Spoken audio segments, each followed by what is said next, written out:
This is the early morning of the 29th of July, 2024. There's a clip here on MSNBC. Losers. Trump fears another loss as Vance buyer's remorse has ticket sagging against Harris. Hey, he made a big mistake with this J.D. Vance character. Huh? No vetting at all. I think he was asked by Peter Thiel. And Peter Thiel is a very rich, powerful man. I think he gave $15 million to J.D. Vance so he can get elected as senator. And this again proves that money talks and bullshit walks. Most of these dirtbags that are in Congress got there pretty much the same way. Let's listen to this 8-minute and 19-second clip. It's up on BoobTube, so I'll try to get rid of any ads that pop up. You ever go to the store and get something, maybe a jacket, feel like it looks good, and you wear it out feeling good, and the next day you can't even believe you bought it, you don't want to put it on? Or maybe it was something online, so you saw the jacket on the mannequin, but then when it arrived, it didn't fit the same way? It's called buyer's remorse. We all have had it at one time or another. But there are reports that Donald Trump and MAGA leaders have it in a big way for Senator Vance. An avalanche of criticism has greeted him now that he is out there, and in contrast to the Dems' big new addition of Kamala Harris, a Republican congressman saying Vance is now, quote, the worst choice they could have made. Harris's campaign is seizing on this, not just attacking Donald Trump, who they need to defeat, but going right after, apparently, this weak spot and tension between the two of them. They used some pretty tough language, saying that, based on the substance and evidence of what J.D. Vance has said about women and child rearing and tax policy, that he thinks should discriminate against people who don't or can't have kids. All of that together, they say, makes him a, quote, creep. One far-right lawmaker has been an outspoken opponent against women's rights and publicly made misogynistic remarks on camera. That's the context for all this. Take a look. We're effectively run in this country via the Democrats, via our corporate oligarchs, by a bunch of childless cat ladies who are miserable at their own lives and the choices that they've made. And so they want to make the rest of the country miserable too. Vance also, at the time, singled out Kamala Harris, who of course was a big star Democrat, but not the nominee. And she has 2 children in her family. They are stepchildren. Now that these comments have drawn all kinds of heat.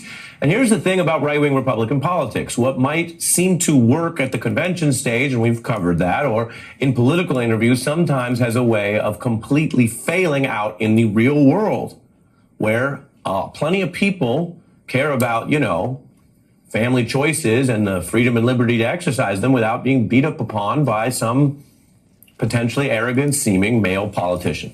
So take Jennifer Aniston, who is a lot more popular than J.D. Vance, and discuss how she tried but could not ultimately have kids through her IVF journey. She's slamming J.D. Vance for this attack on what she views as just all women, not, just liberal women. Or actress Connie Britton and singer Pink, we mentioned earlier, engaged with the Harris campaign, are on this 160,000 plus strong women's rally online for Harris, breaking records. I called it White Women for Harris. There's also then calls from different constituency groups. So Black Women for Harris, Black Men for Harris, and several others. And this is not just a feel-good Zoom. It is also a way to have people communicate directly about a whole range of issues from real people, not just from, those of us in the media or those of us in politics. And they've raised millions of dollars.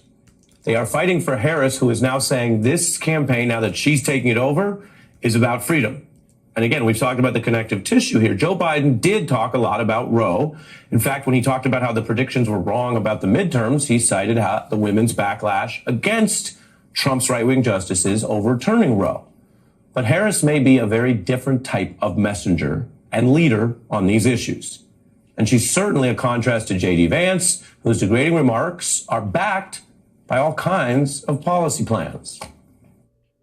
When you go to the polls in this country as a parent, you should have more power. If you don't have as much of an investment in the future of this country, maybe you shouldn't get nearly the same voice. If you're making $100,000, $400,000 a year, and you've got 3 kids, you should pay a different, lower tax rate than if you're making the same amount of money and you don't have any kids. Now, this is something you see on the internet. You see it with podcasters and I guess you see it with a senator who's now in the line to be one heartbeat from the presidency if he won, which is this kind of political talking style, like, you know what there ought to be? And also, you know what would be fair? And they won't do it. They won't let you have it. I hear that on podcasts a lot. That's fine. Everyone has the freedom to talk about what they want. But we're doing the news here, and I'll give you some fact checks. Americans with children, families within our tax code, do get a tax break. They already get it. It's called the child tax credit. Over 40 million people get it. And if you're really interested, a heck of a lot of Democrats and liberals supported it before J.D. Vance claimed it didn't exist, because it is also seen as an equalizer for middle and lower income families. I'm joined by Molly Jong-Fast from Vanity Fair. And Molly, I don't mean to be too, fact-checky with Senator Vance. There is. So I invite you to engage either on the policy if you want, which I landed on, or the broader sort of trolling, ignorant misogyny, and whether it is working. When Trump picked Vance.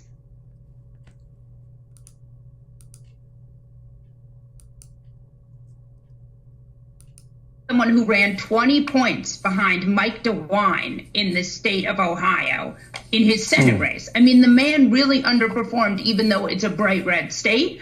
So I was surprised, but I think it was Trump world's overconfidence, and also a lot of tech oligarchs were pushing Vance, and ultimately they did, they picked Vance. But what Vance offers is this radically different view of what women's rights versus what the Harris ticket offers.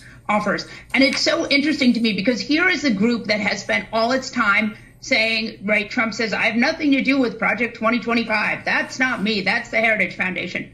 J.D. Vance wrote the introduction for the president of the Heritage Foundation's book, which is coming out in the fall, right? I mean, this is like, he's so tied to this. And when you hear him in these interviews, he's always espousing this sort of misogynistic, working women are lesser than women who have children. I mean, this kind of stuff is really from another century. And so I do think it was a real gamble for Trump world to go further into the misogyny, and J.D. Vance is that messenger.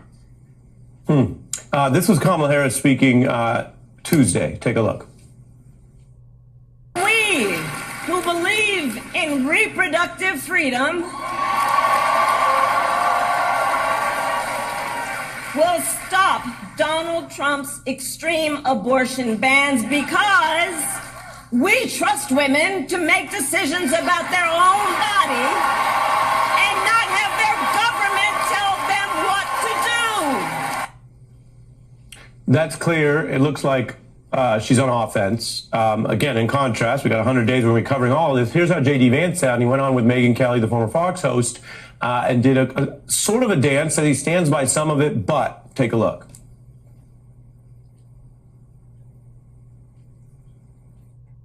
Obviously, it was a sarcastic comment. I've got nothing against cats. I've got nothing against dogs. I've got one dog at home. The substance of what I said, Megyn, I'm sorry, it's true. Molly? Yeah, it's misogyny, right? These women who control the government, who don't have children. It's a knock against ambitious women, right? His idea is that if you are an ambitious woman, you're lesser because you have a career, you focused on your career and not on having children. I've had a lot of children. I don't think that I'm any better than a person who hasn't had a lot of children. And the idea is really this Christian nationalist idea that women are on this planet to produce children. So, what do you think, huh? I think the guy's scary looking. Again, he's got a squashed face, with his puffy cheeks of his. Guy wears eye makeup. In his famous book, he thought he was gay. I think he was gay. That's why Peter Thiel supported him the way he did, because he's proud of being gay. I'll attach the link. Let me know what you think. Pass it along, and thanks for listening.